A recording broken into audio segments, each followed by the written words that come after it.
Hello everyone, good morning, જય શ્રી કૃષ્ણ, હર Mahadev. New બ્લોગમાં બધાનું સ્વાગત છે. અને આમ જો બેસી ગયા છીએ શિરામણ કરવા, એટલે કે નાસ્તો કરવા. શિરામણ નાસ્તો બધું એક જ થાય. અને અહીંયા મસ્ત જુઓ આપણો રોટલો રેડી થઈ રહ્યો છે. આ મિતુલા પપ્પાને એનું બની ગયું છે એટલે એને આપી દીધું. આપણો રોટલો મસ્ત થાય જુઓ, ખાલી ઝાડનો રોટલો.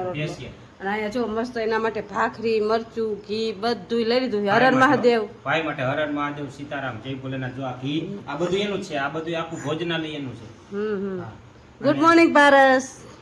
તમે પારસભાઈ હવામાં તો મનમાં બોલે, મનમાં બોલે નહીં ખરે. અને ઈ આવ્યો છે તેનો વરસાદ ચાલુ છે એટલે વરસાદ વરસાદ. અને આજ રાતે તો એટલો વરસાદ આવ્યો ને કે વાત જ પૂછો. કાયેલા અમે તો બાયણે હોતે તો હટાહટી તો સ્પીડમાં ખાટે તો અડધા ખાટલા તો પલળી ગયા. એટલો ચાલુ જ થઈ ગયો તારો કા. હા, ઈ અમદાવાદથી વરસાદ કલાક દોઢ કલાક વરસાદ, 2 કલાક આવ્યો. 2:30 વાગે વયો ગયો તો, 11 સાડા 11 ચાલુ થયો તો, 2:30 વાગે ને વયો ગયો તો. પણ આવતો તો ઝરફરી, પણ બહુ નહોતો આવતો. આમ તો આખો રાત રહ્યો, પણ ધીમે ધીમે રહ્યો. પણ 11:30 થી 2:30 વાગ્યા વચ્ચે તો બહુ વરસાદ આવ્યો. બધું રોડ પર ધોવાઈ ગયા, એટલો વરસાદ આવ્યો. અને જેતુના ભાઈ પારસભાઈ અમારા જો આવ્યા છે ને, તેદુનો વરસાદ ચાલુ છે. કા પારસભાઈ? જો રોટલો આપણો થઈ ગયો રેડી. હવે આપણે શિરાવા બેસી જાવું. અને હવે જો પારસભાઈને થોડા હવે 1-2 દિવસ જ રોકાવાનું, પછી પારસભાઈને રહી જાય. કા પારસભાઈ? પાછું અમને નહીં હોરે પારસભાઈ વહી જશે ને તો એ પારસભાઈ થોડા દી આવે માંડ હોરું થાય તો પાછો વયો જાય. હાલો ચાલો હવે નાસ્તો કરી લઈ પછી મળીએ. ચાલો આપણે રેડી થઈ ગયા છે નોકરી જવા માટે. જો મસ્ત આપણે ઠેલી કમ્પ્લીટ કરી નાખી છે, ટિફિન ને બધું. ચાલો અમે જાય નોકરી ઉપર. હું નોકરીમાં જવાય, મારી નોકરી છે. હાલો તો તમે તમારી નોકરીએ જાઓ, હું મારી નોકરીએ જાઉં. જો ભાઈ અને પારસભાઈ તો આરામ કરે છે, પછી વાત છે ને અમે જઈશું નોકરી પર, બરોબર ને? હા, ઈ અમને થોડીક વાર ઉઠશે ને મોડે સુધી વાંચતો હોય ને એટલે પછી વાંચે થોડી. નાસ્તો કરીને પછી ઘડીક વાર પાછો આરામ લે. અને પછી પાછા આપણે નોકરી પર જઈશું. ભાઈ ભલે હુતા, બરાબર ને? તમે રાતે 12 વાગ્યા સુધી જાગતો. હા, રાતે 12 વાગ્યા સુધી તો વાંચતો હોય ને બધું કરતો. પછી ચાલો કન્ટિન્યુ. ચાલો વાગી ગયા છે 4:15. અને જો અત્યારે બધું કામકાજ કરીને ફ્રી થયા છે. વાસણ ને આમ જો બધું ફરિયા ધોયા, વાસણ ધોયા. કેમ કે આપણે મોડ આવી 3 વાગે થાય. એને બાપ દીકરા બે જમ્યું હોય તો એ વાસણ ધોવાના હોય. તો આવીને જો હજી કામકાજ કર્યું. અને જો હજી તો આપણે છે ને કપડાં એટલા બધા ધોયા છે. કેમ કે કાલે વરસાદ હતો, છાટા હતા ત્યાં રાતે તો એટલો વરસાદ આવ્યો. અને પછી અત્યારે ખરાઈ દીધી છે ને તો અત્યારે કીધું ધોઈ નાખીએ. કેમ કે બપોરથી ધાબળ થાય તો જો મસ્ત આપણે તડકો નીકળો છે. જુઓ સૂર્યનારાયણ ભગવાન દેખાઈએ. અને વોશિંગ મશીનમાં 2 ધોઈ નાખીએ. એક તો મિતુના પપ્પાના શૂટિંગના કપડાં છે. જો હાલકર શૂટિંગના કપડાં બધા ધોવા નહીં કાંઈ. અને હાલી કોઈ કપડાં સુકાઈ ગયા છે તો જો કપડાં હવે આપણે કાઢીને અને છે ને તગારામાં ભરીને અને સુકવવા જવાના છે. 2 ધોઈ આજે 2 ધોઈ કરી. કેમ કે 2 દિવસથી વરસાદ ચાલુ હતો ને તો ધોયા નહોતા. તો ચાલો કપડાં કાઢી લઈ પછી જાય મેળી પર ભૂકવા. ચાલો આપણે આવી ગયા છે નીચે. અને આમ જો એક ઘાણો હજી ધોવાઈ ગયા લુગડાનો. મિતુના પપ્પાને શૂટિંગનો જ ઘાણો છે. અને અહીંયા જો મિતુના પપ્પા થોડો ઘણો આરામ કરી લીધો લાગે છે. મોઢું તો એવું કે આરામ કરી લીધો હોય એવું. જો કરી લીધો આરામ. ચાલો એને આરામ કરી દો. અહીંયા જો મસ્ત પારસભાઈનું પેકિંગ થઈ ગયા છે. જો આ એક બાકી છે, પણ આમાં ઓલું લેપટોપને રાખવાનું. એટલે જો અને અહીંયા બેગ ભરી લીધું હોય, બધા કપડાં હમાડી દીધા છે. એટલે જ આપણે મોટું બેગ લઈ કાંયેલા શું કેવું, મોટું બેગ લઈને એટલે બધા કપડાં જો કેટલા 3 દોરી ધોયા હતા. કા 3 નહીં એટલે 3 ફેરે ધોયા હતા. બધા જો આખું બેગ એવડું મોટું લઈ દે, આખું બેગ ભરી લીધું. એટલા કપડાં ભરી લીધા. એટલે જે આ બેગમાં થોડું ઘણું બાકી છે સામાન એ કે સવાર નાખી છે. લેપટોપ હમાડે તો સાઈડમાં લેપટોપ રાખવાનું હોય. એટલે જો બધું પેકિંગ કરી નાખ્યું, બરાબર ને? હવે પાસે બસ બુકિંગ થઈ ગઈ કે હજી વાર છે? એવું કાંઈ નહીં, એનું જો પેકિંગ થઈ ગયું છે. ને હવે હજી થોડું ઘણું બાકી છે કરવાનું. એ હવે લુગડા ને એવું બધું ફૂંકાય છે ને પછી કરશું, બરાબર ને? તમે નાસ્તો કરવાનો છે એ અમને લઈ દઉં. એ છે ને ઓલું થઈ ગયું છે દિવાલનું. ચાલો એને ફોન દઉં એટલે એનું ફોનનું કામકાજ. જો ફોન અમારે ચાર્જિંગમાં પડ્યો છે તો ફોનનું કામકાજ છે ને. આજ કેમ વહેલા હાર નથી કર્યું? આલ્યો તમારો ફોન. આજ કેમ વહેલા હાર નથી કર્યું ફોનનું કામકાજ? હોઈ ગયા તો હવે પાછું મને પડવાનું. ચાલો એ એનું કામકાજ કરશે ને તો આપણે વોશિંગ મશીન વાગી ગયું હોય એટલે આપણે વોશિંગ મશીનમાં પાછા એકદમ હજી પાણી કાઢવું પડશે, બીજી વાર નાખવું પડશે. ત્યાં ધોવાય છે. એમાં એટલી વાર તો એટલી જ લાગે. ખાલી એક હાથ આપણા ઉપયોગ ન આવે, બાકી વાર તો એટલી જ લાગે. ચાલો હવે થોડું ઘણું કામકાજ કરી લઈ પછી ચાલો આપણે પારસ માટે બનાવવાના છે ઉપમમ કહેવાય કે પમ કહેવાય કઈ ખબર નહીં. અને એટલે અમે તો બફ ગોળા કહીએ. એટલે બફ ગોળા બનાવવા માટે જો અહીંયા છે ને આપણે રવો લઈ લીધો છે. રવામાં છે ને મસ્ત એક ડબ્બી છે ને આમાં દહીં મિક્સ કરીને અને 15 મિનિટ આપણે રેસ્ટ કરવા રાખી દેવું. અને 15 મિનિટ ઢાંકી દેવું અને 15 મિનિટ પછી આની પ્રોસેસ ચાલુ કરશું બફ ગોળાની. એટલે દેખાડશું તમને કેવી રીતે આપણે બફ ગોળા બનાવીને કેવા બને તમને બધી થોડી ઘણી રેસીપી આપશું. ચાલો આપણે બેસી ગયા છીએ બફ ગોળામાં. ઉપમન એટલે કે બફ ગોળા ખબર નહીં યાર શું કહેવાતું હોય. આપણે બફ ગોળા જ કહેવું. બફ ગોળા માટે જો અહીંયા મસ્ત બેટર રેડી કરી નાખ્યું છે. અને અહીં જો ડુંગળી અને મરચાંની મસ્ત કટકી કરી નાખી છે. ટમેટા કટ કરી લીધા છે. અહીંયા લઈ દીધી ચણાની દાળ. તમારી પાસે અડદની દાળ હોય તો પણ લઈ શકો. અને આપણે છે ને આ બધાનો આપણે વઘાર કરવાનો છે. તો પહેલાં છે ને થોડુંક તેલ મૂકીને અને મસ્ત વઘાર કરી નાખીએ. બફ ગોળા માટે આપણે છે ને મસ્ત તેલ મૂકી દેવું વઘાર કરવા માટે.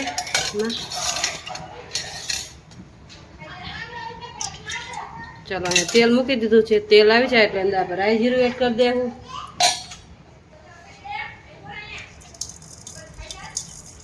ચાલો મસ્ત રાઈ નાખી દીધી છે.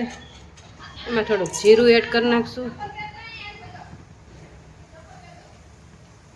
ચાલો અહીંયા બેટર છે. બેટરમાં આપણે છે ને થોડુંક નમક એડ કરી નાખશું, થોડુંક આમાં એડ કરી નાખશું, થોડુંક આમાં એડ કરી નાખશું. અને આને છે ને થોડીક લાલ મરચું પાવડર એડ કરી દેવું આ રીતના. અને આમાં વઘાર કરી નાખીને વઘાર આની માથે નાખી દેવાનો હોય. તો હમણાં જો તેલ આવી જાય ને તો પછી એમાં આપણે વઘાર એડ કરશું. આ ડુંગળી નાખી દેવું. ચાલો મસ્ત તેલ આવી ગયું છે. એમાં આપણે છે ને ડુંગળી એડ કરી દઈશું. પછી છે ને આ રીતના આપણે મિક્સ કરી નાખશું. ચાલો એમાં ચણાની દાળ ભૂલાઈ ગઈ હતી તો પાછી એડ કરી આપણે ચણાની દાળ. અને આ રીતના છે ને આપણે મિક્સ કરી નાખશું. તેલ છે એટલે વાંધો ન આવે. ચણાની દાળ એ નાખી દીધી છે. બધું મિક્સ કરી નાખવાનું છે. ડુંગળી ચડી જાય એમાં મીઠું એડ કરી દેવું આપણે.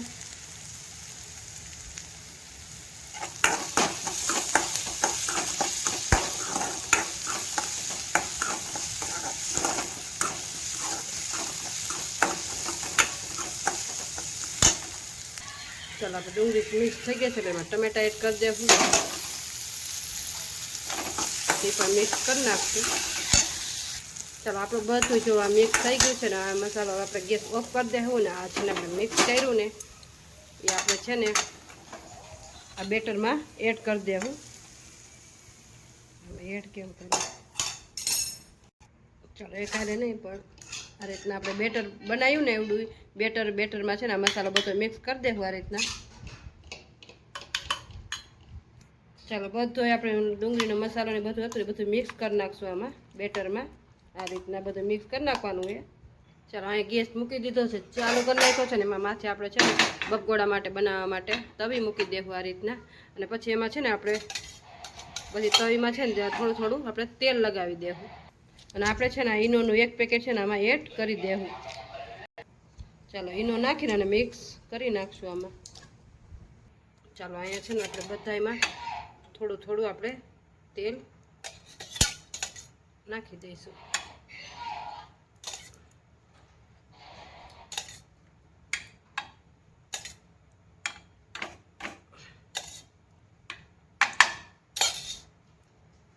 ચાલો મસ્ત જો આ તેલ ગરમ થઈ ગયું છે. હવે તેલમાં છે ને જો અહીંયા આપણે ઈનો નાખેલું બેટર રેડી કર્યું ને આ રીતના છે ને આપણે આમાં અંદર નાખી દેવાનું છે.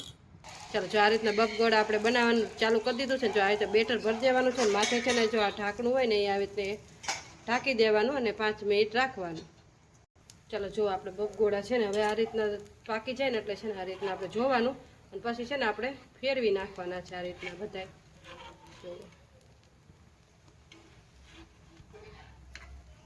જો મસ્ત ક્રિસ્પી થઈ ગયા છે બધા. આ રીતના છે ને ફેરવી નાખવાના એકદમ.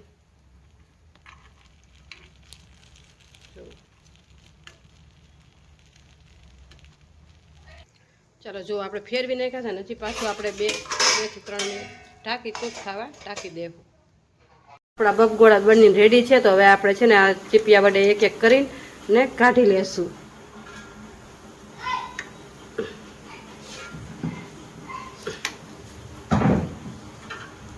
મસ્ત બપગોળા તૈયાર છે ને જો પારસભાઈને બોલાવ્યા છે. પારસભાઈ કે કાંઈ બનાવ નથી. પાસને ભાઈને કીધા વગર બપગોળા બનાવી નાખ્યા. એવી આવે એટલે રિવ્યુ લઈ કે કેવું બન્યું છે. ચાલો કન્ટિન્યુ. બીજી વખતે આપણે જો આપણે બનાવી નાખ્યું છે જો. અને પારસભાઈ છે ને જો પારસભાઈ આવી ગયા છે ખાવા માટે રિવ્યુ આપવા. ચાલો પારસભાઈ કેવા લાગ્યા તમને બપગોળા? મસ્ત લાગ્યા. પારસભાઈને જો એ બધું દઈ દીધું પેલા પારસ તમને કેવા લાગ્યા? એલા હારા હે ને? મસ્ત ભાવે. ચાલો આજ તો હે ને બપગોળાનો બે બાપ દીકરા હાટું પ્રોગ્રામ બની નાખ્યો ને. પેલા તો પારસભાઈ ના પાડતા હતા એ કે માર નથી ખાવા. અત્યારે જો પારસભાઈ સારા લાગ્યા તો એ કે મસ્ત મમ્મી આપણે એ બે જો નાસ્તો કરી લઈએ હે.